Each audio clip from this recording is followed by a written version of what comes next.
Welcome to the Pink Lady Posse podcast, Women Who Refuse to Disappear. You are either creating your life or living one you inherited. Friction management. It matters because breakthrough is your way out of drift.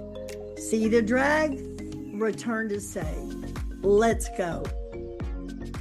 I am Sandy Parker Martinez with Pink Lady Posse podcast, and I'm so happy to be here with my friend Julie Yost. And boy, we're going to go down some roads, is all I can say. But she is a travel ambassador that helps people find a platform where they can travel better, save money, and all that. Exactly. So thank you for being here. Thank you Now, for asking me. I love how you started with a corporate career. Yeah. So kind of give me the cliff notes on corporate career to now and how you found yourself here. Yeah. So I will focus on the Cliff Notes version because when you have been rocking and rolling as many years as I have, I will be 68 next month, I'll Sandy. be And 70 in April. see, we are still so young, right? We are still so young. Um, okay, yeah, 30 years corporate America. Grew up in the traditional family. My dad worked for the same company from college all the way to retirement. My family was not a family of entrepreneurs. So I'm just going to put that as a placeholder for you to think about that later. Okay. I started with two companies in a 30-year space in the HR space, human resources. So recruiting, yeah, I got into payroll and benefits, but my forte was working with people. And that sounds very cliche, but working with people as people, meaning I had the most bizarre, after I got all the recruiting and all that under my belt, I had the most bizarre assignments and seemed to change jobs within a 20-year career at a bank you would all recognize. Because every 18 months or so, I'd be tapped on the shoulder to do something different, to take some of my skill sets and invent a job. I often did that. I saw a need and I brought a solution and I created a job. And doing that, not being afraid to do the things, I've never liked to do the same thing as everybody else. I mean, that's just, I've never been that girl. I'm a rule follower, Sandy, but I didn't want to do the same thing as everybody else. So if I saw a need, I had the courage to provide a solution and would step up to do it. And because of that, I was able to avoid being relocated from, I was in a minor city of Houston, being relocated in order to further my career. So that the reason that's important is because I never have been afraid to do the things other people haven't done yet. Knowing I'm going to stumble, knowing I have the ability to make it up as I go and improve it along the way. So some of my background in process improvement and using analytics to understand people's behaviors and all of Oh, that. okay. Let's get to entrepreneur land where it sounds like you can live. Oh, that's But it was a horrible. great foundation. It truly was a great foundation. So here comes 2008 almost. I'm at the end of that 20-year career. I have the opportunity to kind of re engineer my existing high performing. I always had wonderful people I surrounded myself with, high performing team, and kind of engineered myself out of a job, right? I had always said, Lord, if you can provide me a financial way that I could start my own business, I promise to honor that. So through this severance package, blah, blah, blah, blah, and we were having a grandson who was coming who potentially was going to have some health issues. I wanted to be available for that. And, I was just done with the corporate world. So here I go out again. Remember, I'm not from a family of entrepreneurs, but I thought, you know what? I know how to train. I know how to work with managers. I know how to influence people's behaviors to their own betterment. And I started a coaching company. I started working with an all-female real estate firm and taught them how to run their meetings and did some training for them and some personality trait training. And from that, I got a referral to their broker. Started working with his team, got a referral to his builder, started working with that. And over a course of, I don't know how many, you do the math, 2008 until, I have off and on done coaching, leadership coaching, restaurant owners in Tennessee, physicians' offices in Nebraska. It doesn't matter what the business is. If you know how to work with people and you really genuinely want to help them be their best, you can coach inside any kind of a business. So I did Okay. that. So how'd you get to travel? Oh my. Okay, so I had a design business in there for 10 years because I've never done one thing at a time. Okay. I mean, I always have two, most entrepreneurs do, right? You know that. Mhm. You're going to have multiple streams of income. I don't know whether it's just my hummingbird personality or what it is, but I always have a lot going on. Easily distracted for sure. I just don't have a one track because when I'm doing one thing and I think about this. So that is an answer to your question. I've done all kinds of sales like supplements and premium skincare and I don't know. There's probably others in there, right? Never did Tupperware or anything like that, but I mean something But where you I could felt like have. I could have. I love to work with women primarily. It's been women, although most of my coaching clients have been male. But I love to work with humans who, when you talk to them about a product or you talk to them about a service, you can actually watch their countenance change when they realize, I do look better. I do feel more confident. So it is a way for me to serve people. But through all of that, slinging products and all of that, which I was very good at. And I built some good companies and I built some really good teams and was doing that actually when you and I first met at that Right. women's conference years ago. I got into the place in my life where I didn't want to be dealing with product inventory. I didn't want to be dealing with shipping delays, back orders, things waiting on a cargo ship out in the middle of hoo-ha. And I really was kind of getting done with it. And then I picked up the phone and I called a friend who I'd worked with before, respected her highly, and said, this is kind of what I'm feeling about this company I'm currently with. I don't really know what I want to do. Just being open, right? And then the Lord Right. starts talking to you. And it was through her. She said, it's funny you brought that up. A couple days ago, I joined a new company. It's a digital travel platform. The company I'm with now, oh, and let me interrupt myself to say, she told me about it. I looked at the comp plan in less than 24 hours. I have joined this, shaking in my shoes, as I always do when I do a new thing.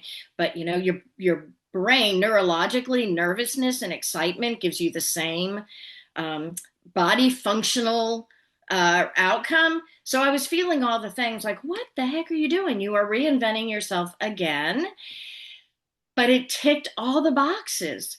This was a company that had been around for over 10 years globally, number one in Europe, just launching in North America, like 2 months before.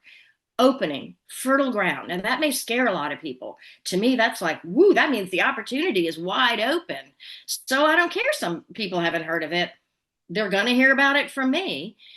And so I joined, and what it did and what it is doing now, 7 months later, it's allowing me to introduce people to a better way to travel. I'm not a travel agent. I don't want to be dealing with people's delays. I don't want to be dealing with the travel version of the product issues. I didn't want to, but I love to share about things I love. That wasn't a well-formed sentence, but you know what I mean. If I find something I like that's going to save me money, that I think is a new way, but a better way potentially, even if others aren't doing it yet, I want to be the one to tell them about it. So it's a membership where you pay a membership every month, like your Netflix, Costco, whatever, and you're getting wholesale pricing. and you're getting customer support 24/7, but not from me, from an excellent customer support group. So it's like I have a little travel franchise, fully accredited for all the travel. Like I said, #1 in Europe, but we are rocking the travel world a little bit because people are used to a traditional travel agent. They're used to just sitting and going Expedia, booking.com, all these different places, spending hours researching just to save a few more dollars. Whereas I can put them on one platform, let them book their activities, their flights, their resort, their hotel, whatever they want at a discount rate. And they feel like, oh, look what I did. I just curated my entire trip and I've helped them save money at the same time.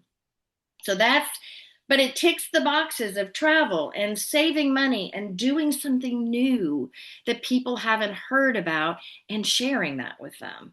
It's my way of creating a better world. I don't Now, know. you said that you've been on 22 cruises.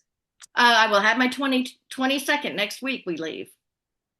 That is crazy. It's crazy. So so we're going to put travel here for a minute. Okay. And I'm going to tell you what I'm up to now because it's Mhm. shifted a little bit. And then I want to converge in the conversation with what we can learn from each other.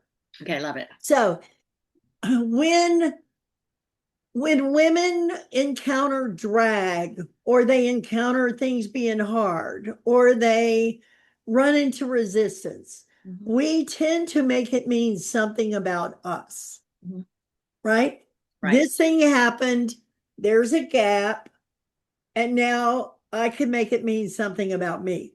Right. But if I can notice what that thing is in the middle and Mhm. identify it as with a name that isn't me, then I can get off my back. Right. Right. So I'll give an example. So what it's called is friction. Mhm. And friction is great because we couldn't walk without it. The cars roll with friction is a thing like gravity. Right. But when friction becomes layered in your life, then it becomes draggy. And we often say, I need to be more motivated. I need to be more productive. Actually, we need to be less friction. Right. But until we see it, we're just run by it. And Mhm. so the little saying is not little saying. I don't want to diminish myself. I think this is super powerful. Mhm. When you see the drag, you can return to say. Now, what is say? When my mother said, because I said so, she wasn't really in big confusion. She was in her say so, Right. right? Right. And when I give my power away, or when I get confused and make it mean something about me, then I am not in my say. So, what I want to do, so Pink Lady Posse, the community for women, Mhm. is the why. I want women to live a robust life till their very last breath. Right. But friction management is the how. Mhm. So I'm learning about friction and where it shows up. And you're not going to believe what I found out about travel because you can use this. And Okay. the irony is, well, let me back up and just say there's three types of friction. Curbs, those are things outside of you. Wobbles, those are what feels like on the inside. And then grinders are things that happen over time. Mhm. Okay. So it just so happens I'm flying to Chicago tomorrow to see Taylor for her birthday. Oh, have fun. I know. And I go, oh my gosh, what's the TSA line like? Oh my gosh, do I have a wheelchair? Because I still have problems with my knees. Oh my gosh, did I get the seat with leg room? I mean, all of that world out there is the world out there. Right. And then I go, I wish Steve was going with me because I can always count on him if that's internal, that's a wobble. Right. Am I? So I started just looking at the points of travel where if we detect the drag, we can return to our say so Hmm. Hmm. because it's got to come up in your world. Right. And Right. so one of the most beautiful, mm, I'll say the summary, but there's other parts. One of the most beautiful parts of this looking at your world is traveling is my say so, Hmm. right? While there's a million reasons to say why not travel, Right. travel is what I can say so. Hmm. I'm going to travel. I love it. I love it. That is my right as myself. Hmm. Curves out there, wobbles in here, they're just friction. Right. Right. I'm going to travel. Right. Right. But when you see them, then you can kind of, and it's just crazy. It's like you could even use travel as a friction revealer. Hmm. I love it. You said some, oh, it's new and not everybody's heard about it. Hmm. It's a friction revealer because you can go, that's either going to stop me Right. or it's not. Right. Right. Right. But if I go, oh, it's new, oh, it's new. Hmm. Well, it's just friction. Hmm. See the drag, return. You can still choose it, Hmm. Right. right? Right. Or the moment before booking, right? It's like, it's not the airport. It's like, that, am I going to go there? Am I going to go there? Is that time Right. really good? If you can teach someone that that frame of space is natural friction and Hmm. it's just friction, Hmm. book it. Yeah. Yeah. No, I absolutely love all of this because such a it's such a clear connect to what I do every day, what I talk to people about every day, what I personally am experiencing. Last night I was making my final decisions as to what are we going to do in our day in port in St. Kitts and Nevis, right? Mhm. Now, just to reveal something about myself, I'm slow to decide. Once I Okay. see something is right, I I will make the decision and I'm committed to it unless I need to veer off because it's not been a good decision. But I have analysis paralysis, and that's But just the you way said 24 hours you made a decision. right, right, right. But I have been thinking about it for a while, Okay. right? No, Okay. so I'm not going to give myself any credit not that I am not worthy of.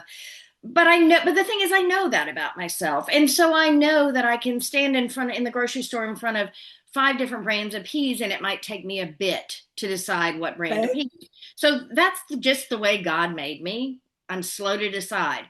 But I also know if I can narrow my decisions by having AI sorting capabilities, Yeah. if I can use some of these tools out there, if I can use my Lucy, who's my chat GPT, to help me think through some decisioning, if I can use those digital tools, if I can um, acknowledge that it's even okay to decide not to do anything that day that's a shore excursion and requires a sticker or a wristband, that's a decision and that's an okay decision.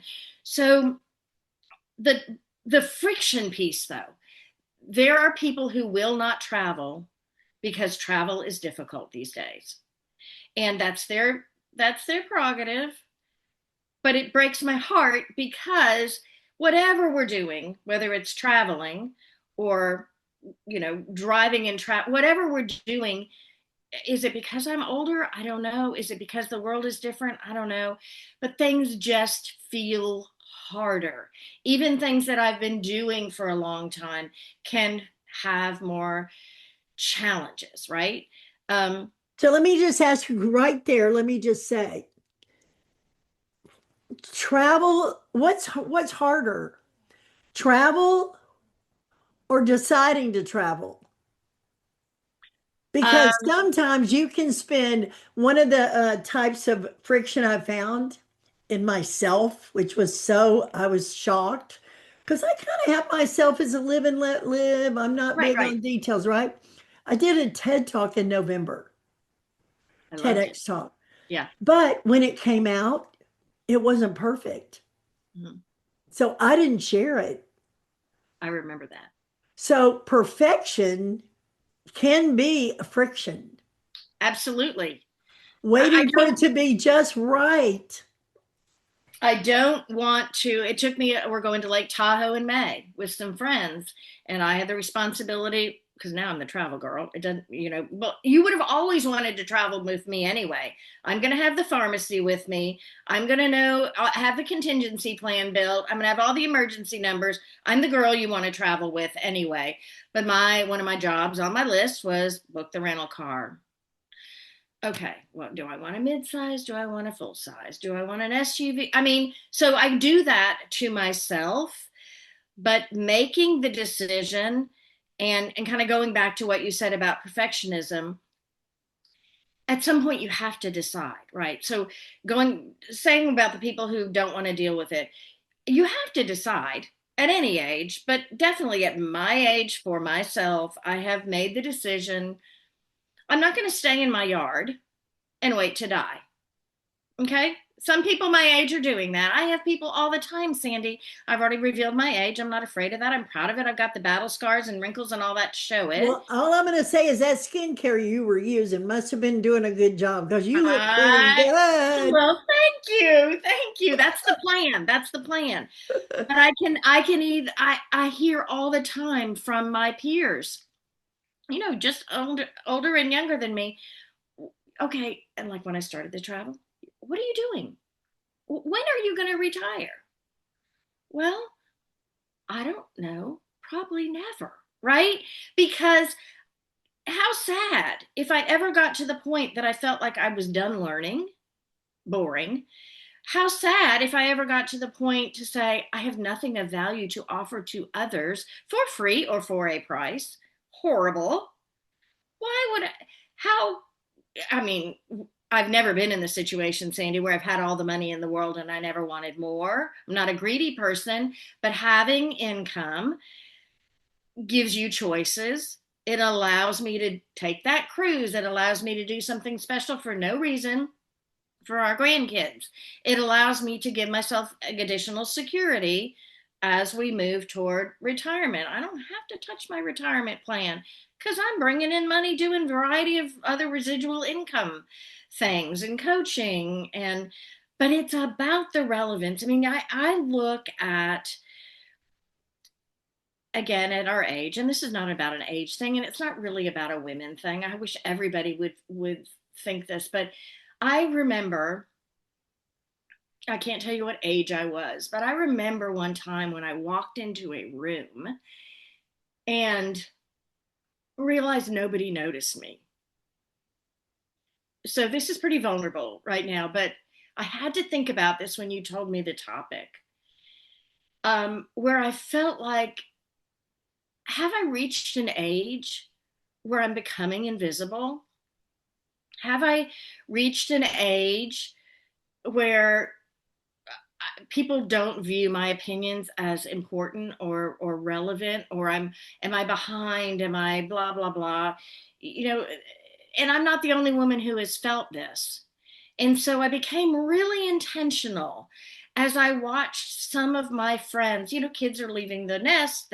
Now I'm not a mom anymore, and some of them weren't wives anymore for a variety of reasons, and they're not in the corporate workplace anymore. And so people in my circle, it was as though they were losing their identity. And I was afraid of that. I'm not afraid of a lot, but I was afraid of that. And I very intentionally said, okay, at a time where others may be allowing themselves to shrink, I'm intentionally going to expand. I'm going to fill a room where even though I'm 5'2", they're going to not they're not going to be able to not notice me. Too many double negatives there. But I don't, I'm not, you know, cute anymore. And I'm not the new kid on the block anymore. I'm not any of that stuff anymore. But I'm a lot wiser. And I'm still loud and but I'm just going to remain relevant however I can, because I feel like I have a responsibility to other people. God has put me on this earth for a reason, and with purpose, I need to intentionally continue to expand. Does that annoy others? Absolutely. Does it? There, oh, yes.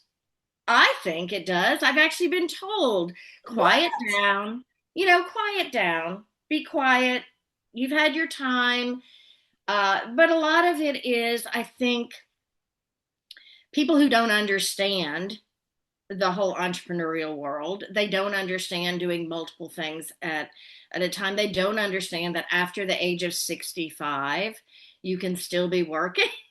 They don't understand it. And if they're not willing to do it because they don't know how to do it, they don't have the courage to do it, they don't feel like doing it, then that means I'm doing something different and perhaps bigger than they are. And I feel like people tend to pull you down so that they don't feel smaller themselves. And I don't mean that in an ugly way. I promise I do not. I see people doing exactly the same that I'm actively avoiding doing. Well, first of all, the whole notion that we should quiet down, fade into oblivion is a cultural curb. Right. Right. And Yep. if we can see it, you would go, oh, there's that curb. Right. And it's not me. Right. There's that curb and it's not me. Right. Or even self-doubt, you go, oh, there I go with decision wobbling. Yeah. Right? You can Right. go, oh, well, I would differ a little bit when you say God made me that way. Yes, God made you wonderful and you still wobble. Right. And Totally. I'm an excellent wobbler. it's just friction. Mm-hmm. You can return to your say in the presence of friction, Mm-hmm. but not if you don't see it. Right. If you don't see it, you run by it. Right. Right. And Right. so those people who have that cultural curb affecting them, that we should slow down, that there should even be retirement. Who said? Right. I know. I mean, who said that? So I'm so excited for you because I'm going to give these cliff notes to you because I was thinking earlier, you're the travel expert. I'm the why they don't expert. Right? Right. Because Right. if it's easy and you save money and it's a platform where you can make decisions, then why you don't is what we want to look at. Right. Right. So somebody asked me if you speak to a group of people and afterwards, what do you want the impact to be? Mm-hmm. I want women walking down the hall going, how did I not see that? Right. Right. How did I not know I was stopped by an external opinion? Right. How did I not see that I wasn't just wobbling and that's not the end of the world? Mm-hmm. So travel is the perfect, well, I say second perfect. I think the number one perfect friction revealer is for women to have their picture taken. Oh, my stars. Because then we go, oh my Lord. I mean, we just go on us Right. and in us, and Right. there's just friction everywhere. Mm-hmm. But I did see travel in a new way today. So I'm gonna just read a few things so you have it as a tool. And you Okay. can clip this thing up and you can give it to whoever you want. Thank you. I don't think women struggle with travel because they lack desire. I think they're navigating friction. Quick question. Have you noticed how easy it is to drift through this season of life? Not unhappy, just slightly checked out. Yeah, that. At Think Pink, we don't fix women. We help them come alive again. Honest conversation. Easy occasions for discovery. No duct taping a smile over burnout. No reinvent your entire life by Tuesday. Just people who care and gentle nudges that help you feel like yourself again. I mean, the truth is, you can't be your best self by yourself. If that sentence made something in you nod, we made a free Think Pink starter gift just for you. Come take a look. No fixing, just connection.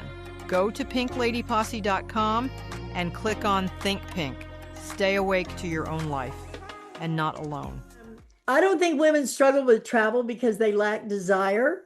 I Mhm. think they're navigating friction, external barriers, internal doubt, and years of conditioning that make choosing themselves feel uncomfortable. Mhm. We Mhm. have years of putting everyone else first. Right. That is an external friction. Right. And we have the power to say, I see that and I Mhm. choose me. Right. Right. Right. So I love the whole notion that reclaiming your say is to give yourself the choice of making the decision you want to make. Mhm. Curbs or not, wobbles or not, Mhm. and grinders or not, because they show up. And so if you can detect them, or they can detect them for themselves, then they can actually return to what is called agency. Mhm. Right. And you were in HR, right? So Right.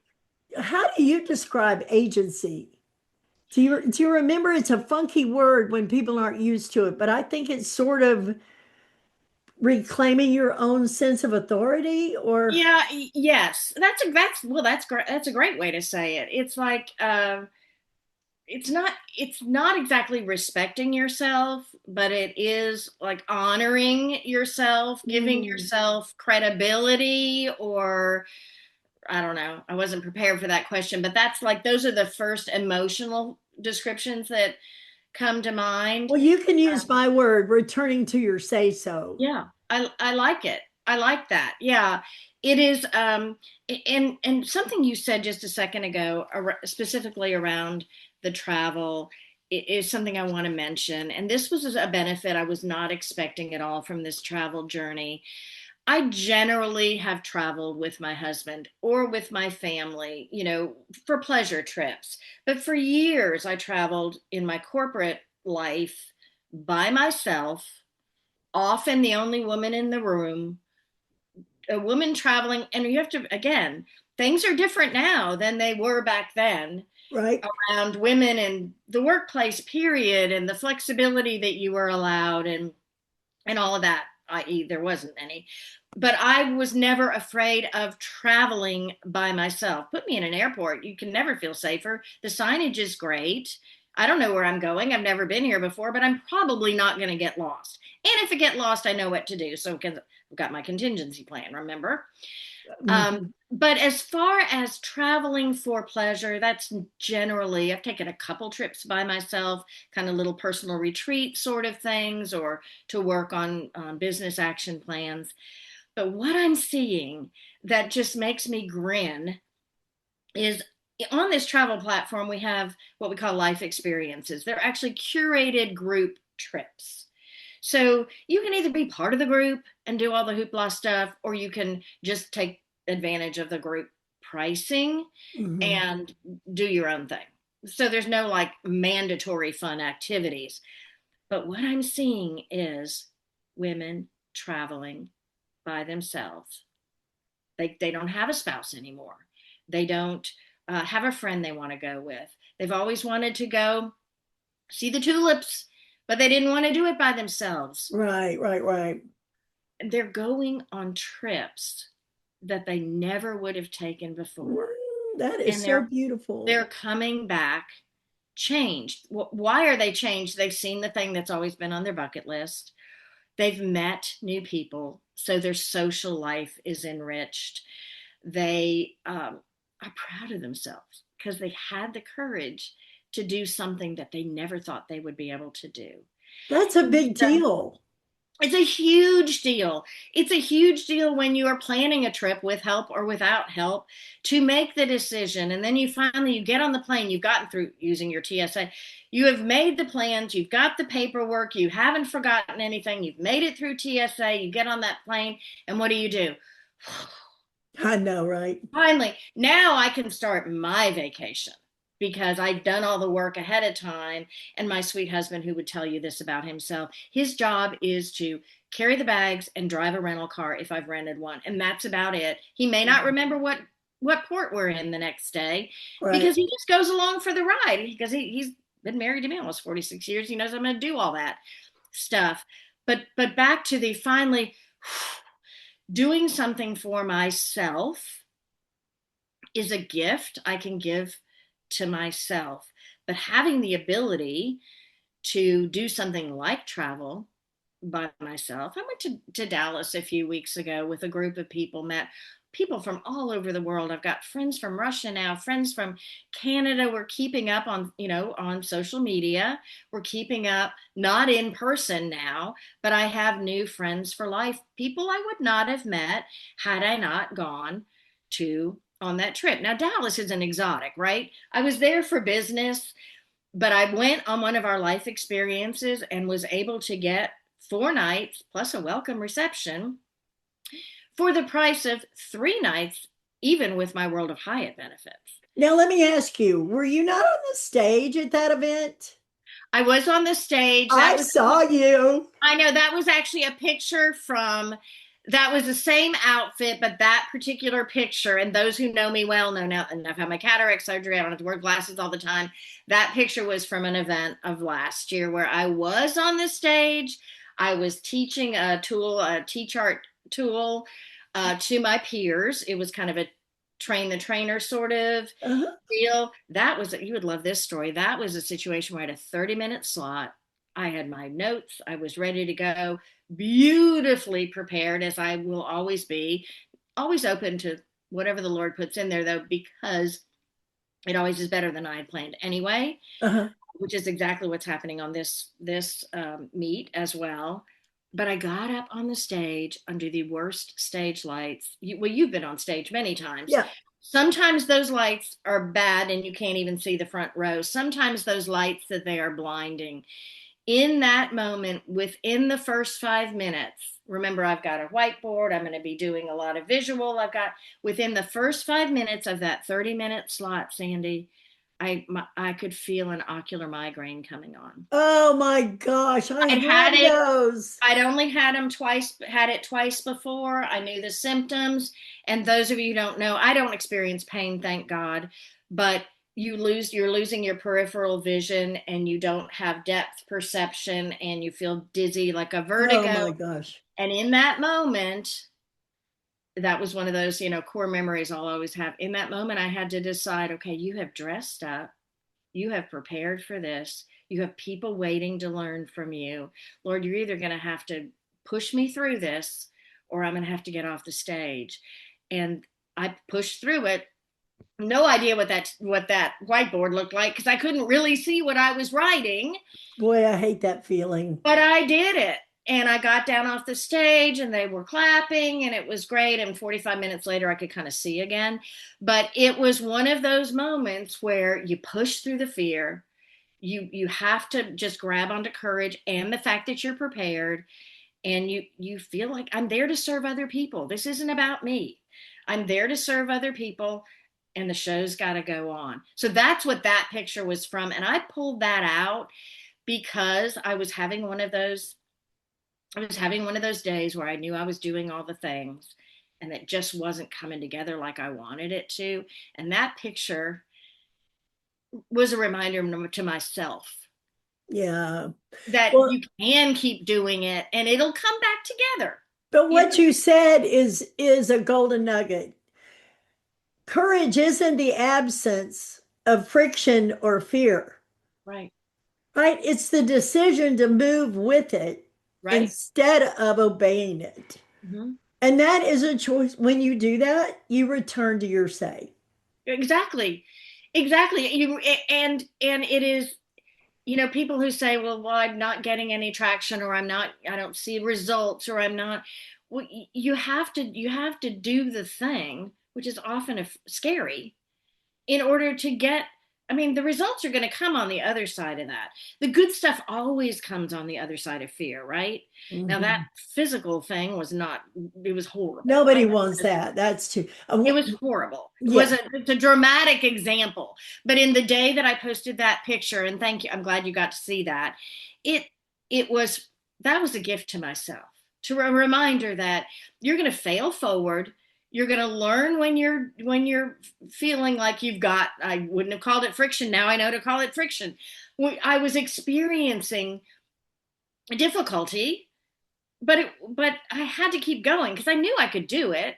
I just needed to get to the other side of whatever that friction was, which I'll be using now from now on. So travel is the same way. You're going to have friction. You can either make the decision to be prepared for that, and know that it's part of it. It's part of the travel experience. When you think about travel and memories, and you sit around the table and you're talking to people about trips you've taken, I bet you money that a lot of your stories are about the things that at the time were like, ugh. Like I was on the Triumph cruise, the Carnival Triumph cruise in 2013 that caught on fire, the poop cruise. And my family was on there, and it was really one of the worst inhumane situations I've ever been on. I don't know, Netflix did a documentary on it. They didn't do a great job, but anyway, but it makes for great stories. I could write a book at this point, right? Or the time I'm on some Caribbean island and this woman put a monkey on my shoulder and I freaked out. It was terrible, and it was the height of friction. I had an experience like that. I went on a cruise and it was I think it's snorkeling where you get in the water. Mhm. And I was surrounded by a school of fish and I had a panic attack. I'm Mhm. like a claustrophobia, like, "Ah!" But the thing of it is, Steve and I are both widows from before. Right. And when I asked him, what is his biggest regret with Karen? He said, we waited to retirement to do the things we wanted to do. And so now we're married to each other, not waiting. No, no, wait. Don't wait. I Don't mean, wait. but it's a decision you make that Right. you're going to live fully now and not and I love that you said, now that I see it's friction, when you put a name on it, it doesn't have a hold on you. Right. I can see my tendency to, and it's either external, internal, or a grinder. And then in my TED talk, the thing I love the most was this saying that I tripped over. I don't even know how I wrote it, but I love it. And it said, I feel like I went backstage in a life I used to star in. That is so painful when you go, and that's a grinder. It's like over time, I've become backstage and I used to be a star in my own life. I mean, that's what it feels like when you said, I'm so proud of myself. And those women who take those trips are so proud of themselves. That is worth everything. And what you just said though about you guys not waiting, Bill and I have never had a ton of money. We don't drive the newest cars. We don't, we've taken care of our kids. We have taken care of our marriage and ourselves individually by spending money on not things as much as Experiences. experiences, opportunities to make memories, etc. And so people say, "Oh my gosh, how many been so many cruises and how blah blah blah blah." Well, I mean, there was a time we didn't do it. Bill was a stage 4 cancer survivor. We weren't traveling then. But talk about a wake up call. Whereas all those years, where even if it was one night at a hotel down the street, just as to pep up your romance or whatever, we did the things, and that's what we spent our money on. And now we can sit That and is so beautiful. talk about memories. Remember when we did, I can't remember what island that was on, but remember that again, the monkey was a traumatic, I'm not a big monkey fan, but it was a traumatic experience for me. But we have those kind of things that we're talking about. I can't tell you what he gave me for my birthday when I was 45, but I can tell you that for my 40th birthday, we were on a cruise ship. And those are the things that are important. But here's the other thing I've really realized about travel is you have to save for it. I mean, you can't generally do it for free. There are some things you can do on a budget and, put together your own walking tour and things that don't cost a lot of money. Always look for a good price, get the best for the least amount of money. And I'm just wickedly good at that, even before this travel platform, which makes me even better equipped. But it's like, do the things you can to save up to have that travel experience. I can't believe it's already next week we're going to go. I've been planning for this, but it's not just planning doing the work. It's planning and salivating and having that. I have a bad day. It's like, that's okay. I've only got 3 more weeks till I'm going to go on vacation, or it gives you something to look forward to get out of the mundane of your day to day. And my husband's retired. I'm not retired yet. We're both busy, but there's a semblance of Groundhog Day when you're not in a normal Monday through Friday thing. So you got to have something that you're going to look forward to, something that you are excited about, something you can talk about together. But this is the other thing about travel that I don't want people to miss, and I think they do. When you're getting out of the mundane and doing something out of the ordinary, experiencing new things, expanding your horizons, meeting new people, seeing new things, it's glorious and it's enriching and it's wonderful. And then you got to go home. And people are like, oh, I got to go home. I got all the laundry. I've got to get back to work. I'm going to ask people to flip that script and say, I just was enriched. I had this fabulous experience. And when I get home and I'm in my own bed, and when I can eat a can of Campbell's chicken noodle soup instead of escargot and bouillabaisse and all these fancy things, there is a blessing to come home when you've built the kind of life that you could have different and new experiences, but when you also have the life that's comfortable to go home to. But if you don't go away and do something new, you're not going to have the perspective to come back and also value the day to day. It's mundane before you go, but when you get back to it, there's a blessing and comfort as well. But And you know what? So I've heard it said that you're about as happy right now as the life you're looking forward to. Say that again. You're about as happy right now as the life you're as the looking life you're looking forward to. So I'm going to Greece in the fall. And right now I'm making my Canva pictures of, Mykonos because I'm going to go there. And you go, so what you're looking forward to does have a tremendous impact on your well-being. Mhm. And I love what you said about when you get home, it's who you get to be. Right. Like you've been who you wanted to be. And that's like the juiciest thing of all is that if you get to be the human you want to be. Right.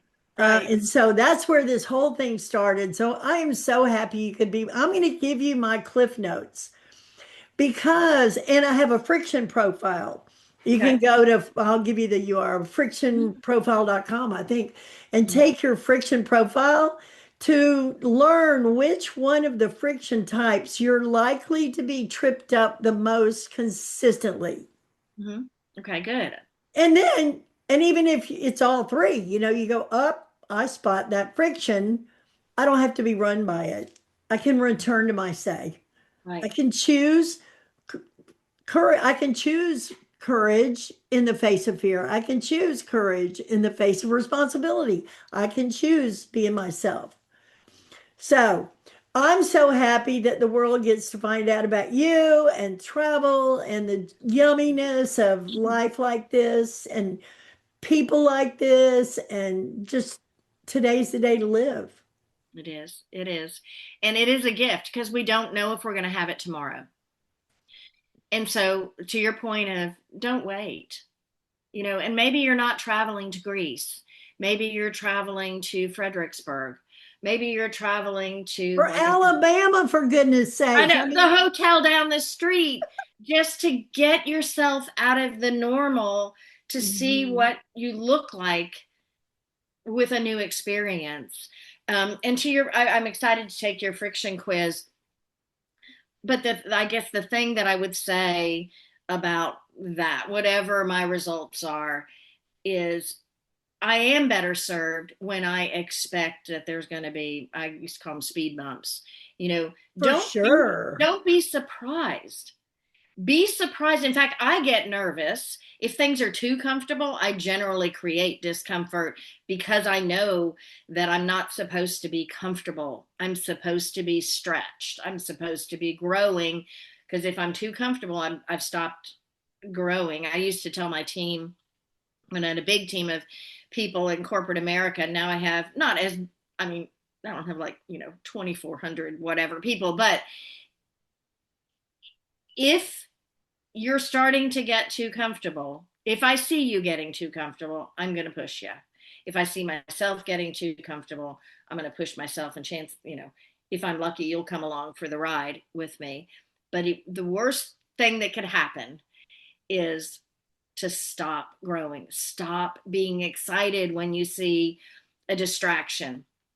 That is, yes, it's a distraction. Yes, it could be hard at the time, but if you really embrace it and not be surprised, then what's going to be on the other side is so much better, because you've survived it. You've survived it with courage, maybe not always grace, but you've gotten something out of it to where you're a better and bigger person, and you're going to be even more relevant to other people and more beneficial to other people. Whether it's sitting at home in front of a laptop influencing people, or whether it's out in the world talking about your life, but more importantly, asking them about their life so that you can learn from them as well. Miss Julie. Miss Sandy. Thank you for being with me. It's so yummy to learn from you. And I'm glad to know you're doing well. It's so good to see you. So I'm going to say, go to pinkladyposse.com, click on podcasts. You'll see Julie coming up, and we will see you there. Have a wonderful time on your birthday trip with your daughter. Thank you. Fly safely. Allow plenty of time in TSA. And that's my travel tip for today. Thanks for tuning in to Pink Lady Posse Podcast, where women go from what now to what's next. Come join us at pinkladyposse.com, where we share community, resources, and tools to support your next beautiful chapter. With love, light, and a little lipstick. See you next time.